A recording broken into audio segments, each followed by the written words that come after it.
Tapos na natin buuhin yung Skyworth na 55 na ang problema ay standby power. So, okay na siya. Na-repair naman natin.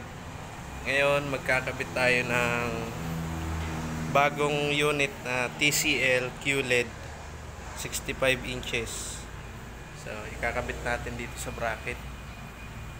Ayan, iba-bracket natin dyan. Okay. Ayan. So, service po ito. Isang 65 at isang Skyworth na 55 inches.